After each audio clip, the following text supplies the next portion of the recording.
नमस्कार, मैं हूं राजवीर सिंह राठौड़ और आज मेरे डायरी के पन्नों में लिखी हुई आज के 1-2 वर्षों पहले जो एक ऐसी कविता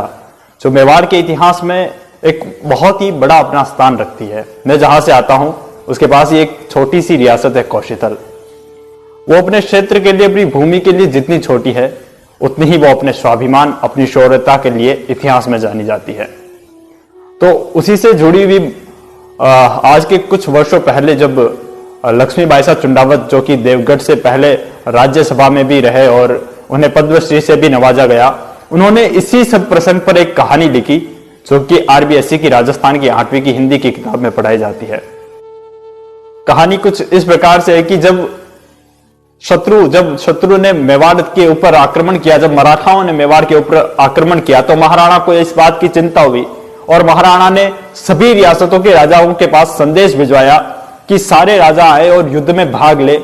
और इस बार युद्ध में भाग लेना अनिवार्य है और जो इस युद्ध में नहीं भाग लेगा उसकी रियासत को छीन लिया जाएगा। तो ये बात कौशिथल रियासत की महारानी शाह के पास पहुंची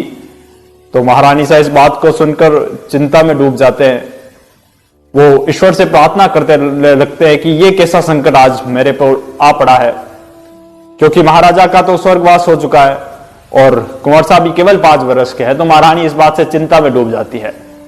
फिर वो उसके बाद थोड़ा सा विचार करने के बाद जब उन्हें उनके पिता द्वारा सुनाई गई बचपन की कहानियां याद आती है, उन्हें याद आता है कि किस तरह रावत पत्ता की पत्नी ने, उनकी मां ने किस तरह शूरता के साथ, वीरता के साथ रण में जाकर स्वयं युद्ध किया था, तो उनमें उनकी धमनियों में जोश बढ़ जाता है।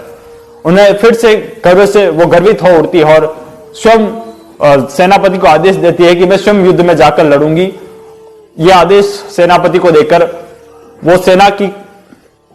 अपनी सेना को लेकर युद्ध के लिए तैयार हो जाते हैं। तो सेनापति को शंका थी कि महारानी आप कैसे युद्ध में जाओगी, तो महारानी ने कहा कि मैं उस वंश से आती हूं जहां पर पद्मिनी ने, जहां पर हारा रानी ने स्वयं युद्ध के लिए वीरता की, शूरता की, और सतरानी का कहीं ना कहीं धर्म है कि जब रियासत में संकट आए, जब महाराजा नहीं हो तो वो स्वयं नेतृत्व करे। और ये ही नेतृत्व की कहानियां हमारी राजस्थान की, हमारी मेवाड़ की धरती से चलती है। आज के वक्त में हम इस बारे में जब विचार करते हैं कि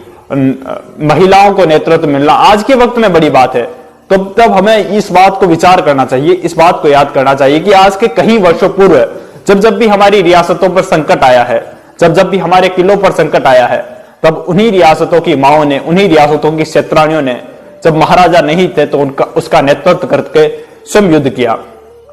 तो इसी प्रकार प्रसंग आगे बढ़ता है और महारानी जब युद्ध में पहुंचती है तो युद्ध में जाने के बाद जब युद्ध समाप्त होता है, महारानी के बदन पर कई घाव लगते हैं और जब वो उन्हें औषधि आले, जब वो अपने उपचार के लिए औषधि आले में पहुंची तो वैद्य जो होता है वो महारानी को पहचान लेता है। तो ये सारी खबर महाराणा के पास पहुंचती है और इस खबर को महाराणा के पास जब पहुंचती है तो महाराणा अचंभित हो जाते कि कौन महिला युद्ध में आ गई है। तो महाराणा वहां आते हैं और उनसे कहते हैं कि मैं आपको, अगर आप शत्रु की तरफ से आई है तो भी मैं आपको अपनी बहन मानता हूं, आप बताइए आप कौन है। तो महारानी ने जवाब दिया कि राणा जी, मैं कौशिथल ठाकुर साहब की मां हूं और महाराजा साहब का देहांत हो चुका है, कुंवर साहब अभी केवल 5 वर्ष के हैं और ये आदेश मिला कि अगर जो रण में भाग नहीं लेगा उसकी रियासत छीन ली जाएगी। तो मैं अपने बेटे की रियासत के स्वाभिमान को जिंदा रखने के लिए, अपने बेटे की रियासत को जिंदा रखने के लिए, मेरी रियासत के स्वाभिमान को जिंदा रखने के लिए इस रण में आई। तो ये सारा प्रसंग सुनकर जब महाराणा ने सुना कि स्वयं महारानी लड़ने आई है तो वो चकित हो जाते हैं। महाराणा ने उनके सामने हाथ जोड़े और उनसे कहा कि आप तो साक्षात भवानी का रूप हो, और उनसे कहा कि मांगिए, आप मुझसे क्या मांगते हैं। तो महारानी ने मेवाड़पति से कहा कि मेरे पास तो ईश्वर की कृपा से सब है, पर मुझे कुछ ऐसा दीजिए कि मेरा बेटा, मेरी रियासत अपना मस्तक हमेशा ऊंचा रख सके। तो इसी बात पर महाराजा उन्हें हुंकार की कलंगी देते हैं और कहते हैं कि जब भी मेवाड़ का कोई राजा बनेगा, महाराणा बनेगा, तो उसके लिए आपकी हुंकार की कलंगी होना बहुत आवश्यक होगा। तो इस प्रकार की शौर्यता, वीरता हमारी उस धरती ने दिखाई। और इसी पर आज के 1-2 वर्षों पहले लिखी गई मेरी कविता, जो कभी मैं आपके बीच में सुना नहीं पाया, मेरे मन ने कहा कि वो कविता मैं आप सभी के साथ शेयर करूं। तो इसीलिए मैं वो कविता आप सभी को सुनाना चाहता हूं, सुनिएगा। कि तो ये कहानी कुछ इस प्रकार से है कि हुआ संदेश मेवाड़पति का, संकट बादल है मंडराया, शत्रु खड़ा है सीमा पर घनघोर अंधेरा छाया, अब वेला आई है सबको मिलकर रण करने की, मातृभूमि के खातिर मर मिटने का प्रण करने की, सैनिक भेज दो सारे अपने, सैनिक भेज दो सारे अपने, युद्ध की करो तैयारी, और शत्रु कांपे धरती दूजे ऐसी करो ललकारी, और शत्रु कांपे धरती दूजे ऐसी करो ललकारी, और याद रखना जो नहीं आया अब के इस रण में, और याद रखना जो नहीं आया अब के इस रण में, होने समर्पित एक लिंग के इस युद्ध प्रांगण में, छीन ली जाएगी रियासत उसकी, छीन ली जाएगी रियासत उसकी, उसको कायर आंका जाएगा। महाराणा ने यह संदेश दिया कि इस युद्ध में अब की बार जो नहीं आएगा उसकी रियासत छीन ली जाएगी, तो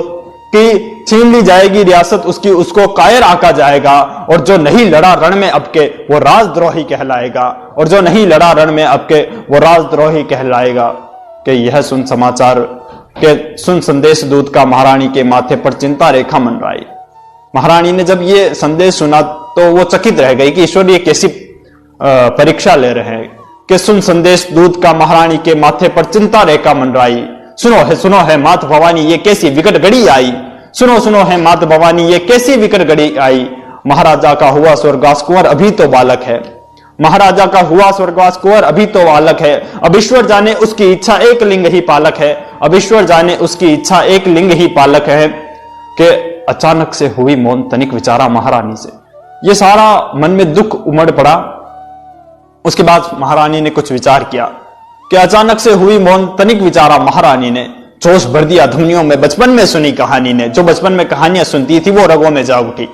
जोश भर दिया धमनियों में बचपन में सुनी कहानी ने, कि निज स्वाभिमान के खातिर पद्मिनी जौहर को जल जाती है, निज स्वाभिमान के खातिर पद्मिनी जौहर को जल जाती है, वतन की यान के खातिर हाड़ा शीश दान कर जाती है, वतन की यान के खातिर हाड़ा शीश दान कर जाती है, और रहे पीढ़ियां फक्र से, और रहे पीढ़ियां फक्र से, इसीलिए लक्ष्मीबाई मर्दानी बन जाती है, रहे पीढ़ियां फक्र से, इसीलिए लक्ष्मीबाई मर्दानी बन जाती है, और जो करे न्योछावर प्राण देश पे उसकी अजर अमिट कहानी बन जाती है, जो करे न्योछावर प्राण देश पर उसकी अजर अमिट कहानी बन जाती है। तो यह कर विचार महारानी के मन में जागी स्वयं जगदम्बा। जब महारानी ये सब विचार करती है उनमें जोश बढ़ जाता है। ये सोचती है महारानी की पद्मिनी ने भी जौहर किया था, हाड़ा रानी ने शीश दान किया था अपने इसी वतन के लिए, तो महारानी के मन में भी कहीं ना कहीं स्वयं भवानी जाग जाती है कि यह कर विचार महारानी के मन में जागी स्वयं जगदम्बा। उठाई हाथों में तलवार छोड़ दिया सब अचंबा, दिया संदेश सेनापति को कि सारी सेना सजवा दो, दिया संदेश सेनापति को कि सारी सेना सजवा दो, युद्ध होगा अब भीषण ढोल नगाड़े बजवा दो, युद्ध होगा अब भीषण ढोल नगाड़े बजवा दो, और उठाओ हाथों में तलवार माथे पर केसरिया बंधवा दो, उठाओ हाथों में तलवार माथे पर केसरिया बंधवा दो, और अब वक्त आया है मेरे वीरो धरती लाल रंग से रंगवा दो, वक्त आया है मेरे वीरो धरती लाल रंग से रंगवा दो। कि देख महारानी की प्रण प्रतिज्ञा सारे योद्धा टूट पड़े थे,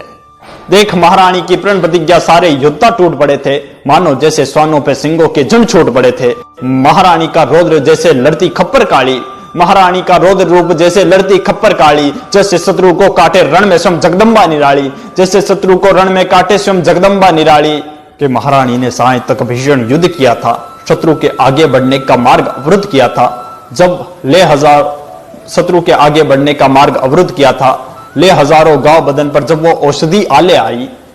महारानी ने साय तक बहुत ही भीषण युद्ध किया, अपनी शौर्यता दिखाई, अपनी वीरता दिखाई। और जब महारानी युद्ध समाप्त होने के बाद जब उनके बदन पर घाव लग जाते हैं और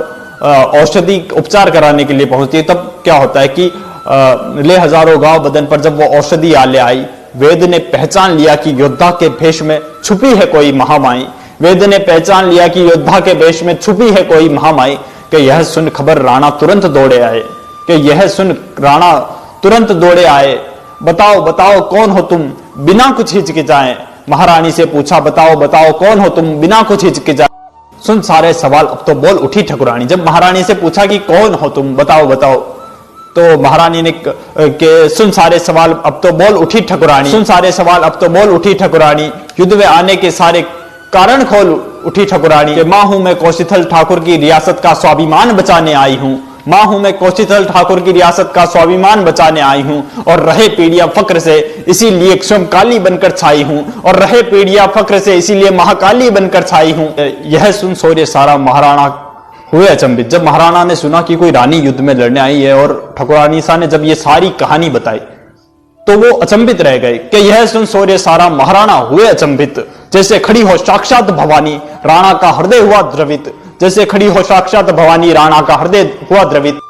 बोलो जो मांगती हो कहो हे ठाकुरानी, बोलो जो मांगती हो कहो हे ठाकुरानी। लिखी जाएगी तुम्हारी इतिहास में अजर अमर कहानी, लिखी जाएगी तुम्हारी इतिहास में अजर अमर कहानी। कि कहा महारानी ने मांगने को मेरे पास तो क्या है, ईश्वर की इच्छा प्रबल है, हरि की इच्छा प्रबल है, ईश्वर ने सब कुछ दिया है। हरि की इच्छा प्रबल है, ईश्वर ने सब कुछ दिया है।